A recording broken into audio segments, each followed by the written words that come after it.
Hey everybody, this is my thoughts on the Dungeon Siege 3 demo. Now, I know I haven't done any videos on Dungeon Siege, and that's mostly because the only one of them I have is the first game, and I really don't play it very much, and I don't have it installed right now, so, I don't do any videos on it.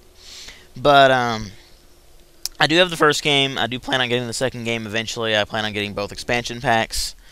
But, basically, when I went into this, it was with a grain of salt. I knew Obsidian was working on it, and they've kind of let us down in the past. Now, don't get me wrong, they're great developers. They're just never given enough time to actually finish their games. They always end up being really buggy. They always seem to have holes in the storyline where it was like they didn't actually finish the writing, probably because of the publishers and all that. And the gameplay mechanics were always wonky. So I had a fair bit of concern over this. I never really liked the gameplay of Dungeon Siege all that much, but it did have a definite feel to it. It did definitely feel like a kind of a cross between a just a massive open world RPG and the gameplay style of, say, Diablo. But anyway, and that's kind of why I didn't like it. But this demo just came out, and I was actually kind of surprised that we got a demo at all, considering that Square Enix is publishing it, and considering that it's coming to consoles too. But anyway, I downloaded it, and I also had some concerns running this game, because I thought that maybe I would not be able to run it. It said the minimum system requirements were higher than what my system is. It supposedly requires a GeForce 9800 or higher, and I have an 8800, which is basically the same card, but it just doesn't run DirectX 10 or 11 as well. But anyway, I'm rambling again, sorry.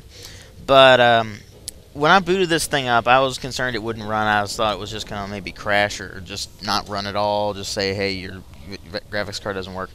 But actually, it went straight in, and I threw everything on the absolute maximum. All the texture settings, all that on high. I put the shadows on ultra, or not on ultra, on I think it was insanity is the highest you can go.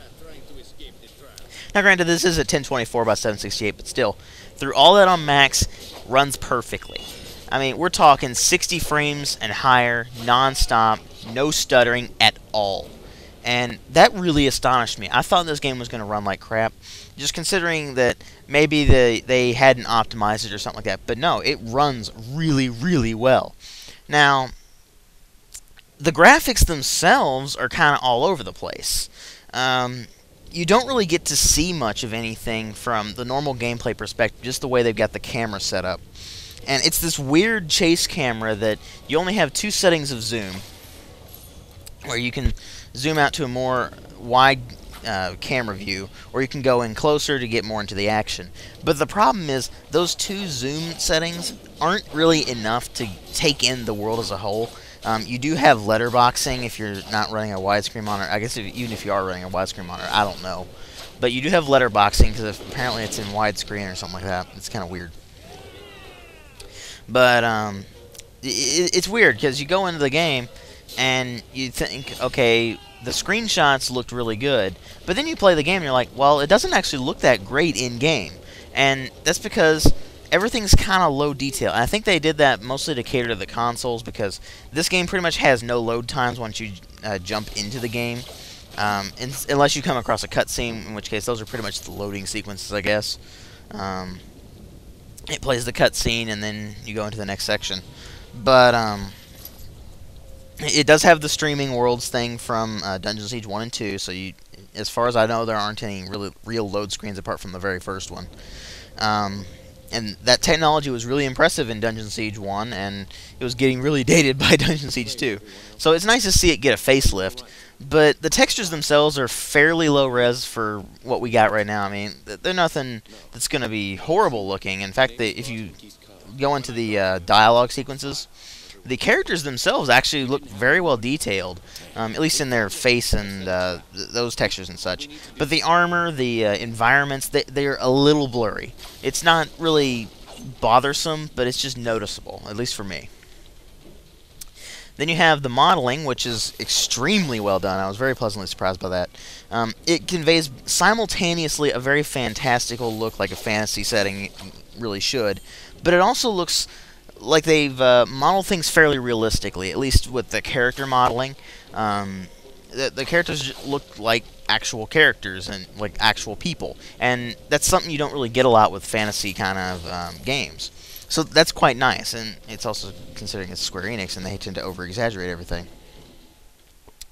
And then there's the animations, which, while they're kind of quick and forceful, like I guess like an anime style. I mean, again, we're talking Square Enix here, so. But, they look really nice, actually, because in Dungeon Siege 1 and Dungeon Siege 2, you just kind of ran up to something and then started whacking it. Whereas in this one, when you're doing the combat animations, I mean, you're swinging, you're twirling, you're jumping in the air, like with the two-handed sword, you jump into the air on your final swing and just smash into the ground. It's actually really nice effects, and it's nice to see that updated from the simple whack, whack, whack. It just looks like you're just hitting things with a hammer or something. And that was in Dungeon Siege 1 and 2, and it's nice to see that facelift. The sound design is just kind of average, though. I mean, the music itself, I didn't really notice it, to be honest with you. Even though I had the volume up to the absolute maximum, I really didn't notice it. I mean, it was there. I would occasionally spot it when there was absolutely nothing going on. But the game focuses more on the action part, so you don't really notice the music all that much until some really loud stuff starts playing, and you're just like, hey, this is kind of typical fantasy music. Nothing wrong with that. It's actually fairly good music. It's just there's nothing really special about it. The sound effects themselves are about what you'd expect from your typical fantasy role-playing game. It's nothing that's going to really blow you away. So I really don't think we should talk about that. But the voice acting, unlike the first two Dungeon Siege games, is actually pretty good. I was very surprised by that. And it was interesting because when I went through the demo the first time, I played through as Lucas. And Lucas Montbaron is voiced by the same person who voices Male Hawk in Dragon Age 2. So I noticed that right off the bat. I'm like, wait, this is Hawk. So I can't really look at Lucas anymore and say Lucas. I had to look at him and say Hawk, and it's just kind of irritating. But anyway. But then we come to the gameplay. Excuse me. And this is where it really differs from Dungeon Siege 1 and 2. I mean, the first two games were definitely the old style of action RPG, the Diablo style, just hack and slash. You literally slash your way through hordes and hordes and hordes of monsters and other creatures and all that. Whereas in this one, while you still do that, it does have more RPG elements. It does have dialogue is actually a fairly major component now. Now, granted, it's really not anything special. It's just kind of like, hey, we can talk now.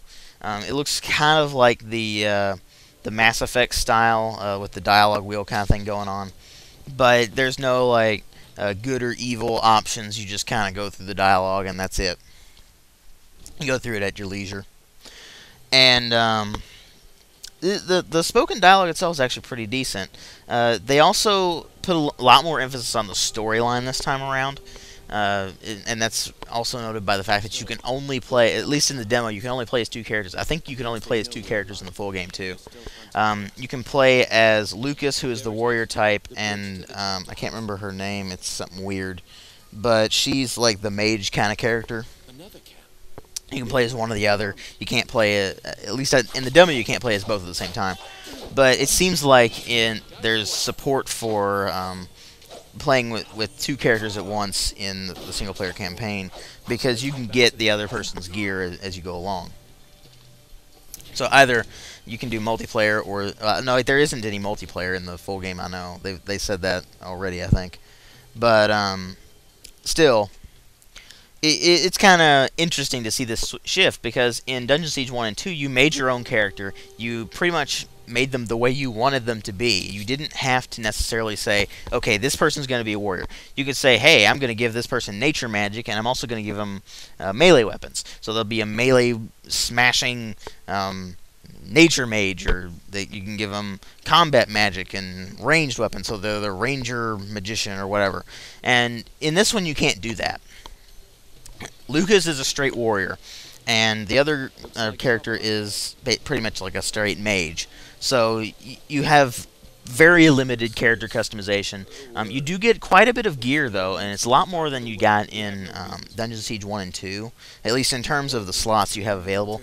But it's kind of limited in terms of you can't really get all the crazy stuff you could get in the first two games. Like, you would get to the point in Dungeon Siege 1, for instance, where you'd have like 4 or 5 descriptors for a single item, and it would have ridiculous amounts of stat bonuses and such. So, at least in the demo, you can't get anything like that, from what I can tell. You can get basically single description items, and that's about it. I didn't really notice anything else. But again, this is just the demo, so it's really short. We're talking like 20, maybe 25 to 30 minutes. So it's a very short demo. But what I saw was promising. It actually takes the elements from Dungeon Siege that were kind of cool at the time, like the streaming environments, the universe. The universe for Dungeon Siege was actually full of potential. They just never really utilized that because they always focused on the action RPG element. Well, just not the RPG, just the action, the hack and slash elements, and not on the story or the characters or any of that. And they're taking more of that route this time around with Dungeon Siege 3, and I'm kind of interested to see how this actually turns out in the full game, because Dungeon Siege 1 and 2, especially 1, because I haven't played the full version of Dungeon Siege 2 yet, but the first game has a horrible storyline, and it really just sits there and leaves you sitting there going like, okay, why am I playing this? Oh wait, because I like to hack my way through hordes and hordes of enemies and get tons of loot. And you don't really feel like you're doing that in this one. You actually feel like you have objectives that you do need to complete, which you do. But the problem is, it's still just as linear as Dungeon Siege 1 and Dungeon Siege 2 were. And from what I can tell, the characters really don't have a lot of depth. But again, this is just the demo. It's basically the first 20-30 minutes of the game, so you can't really get a lot of character development in the first 30 minutes. It's just kind of like your character has a blank slate. You kind of hear about things early on, and it's just kind of like, okay, you're this person, and here's what you're going to do. Okay, how'd I get to be like this? And all that kind of stuff.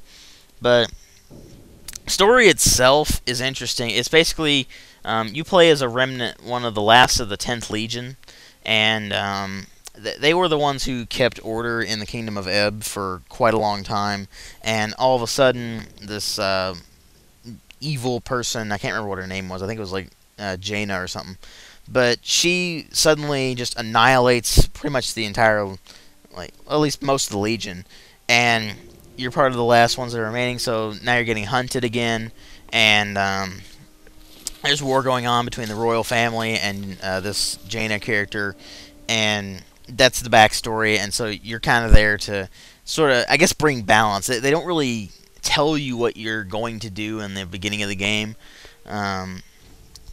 It's not like in Dungeon Siege 1 where you start out as a farmer and you're just kind of caught up in the whole thing.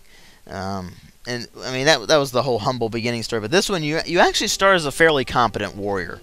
So, at least with Lucas anyway, you start as a fairly competent warrior. You've got some fairly decent gear available to you. They changed it up so you have 2 combat stances now, at least for Lucas. I didn't really play much as the mage character, but you use 2 styles for the warrior, and you have your 2-handed weapon and your 1-handed weapon. And like the 1-handed weapon is good for quick attacks against one enemy, whereas the 2-handed weapon is slower, but it's better against multiple enemies and it does more damage. And so it seems like they've really worked on actually giving you incentive to get more weapons and really update your skills more. Unlike in Dungeon Siege 1, where it was basically as long as you kept using melee weapons over and over and over again, eventually you get to the point where you could kill pretty much everything in one hit. And it would be that you could only use one weapon at a time. So, I mean, you would have a slot for your melee weapon, for your ranged weapon, and then 2 magic slots. But generally, you'd end up only using like 2-handed weapons and just smashing your way through things if you really knew what was good for you. But at least until you got the chicken gun, but I'm not going to talk about that. But anyway, overall, Dungeon Siege 3, it doesn't do everything right. I mean, like, it's a hack and slash. That's painfully obvious. And it was also designed for consoles. That's also painfully obvious. The demo doesn't let you save. I mean, you don't really need to, but it doesn't let you save anyway. It's definitely got the Square Enix styling about it, at least in terms of the visuals. I don't know if that's a good or a bad thing. For some people it will be, for others it won't. I mean, it doesn't bother me, but... it doesn't really feel like Dungeon Siege, though. And to be honest with you, that's actually a good thing. Because I really didn't have any fun with Dungeon Siege. So, I'm curious to see how this one turns out, and I'll be looking forward to this later on when it actually comes out. So, there you go, folks, and thanks for watching.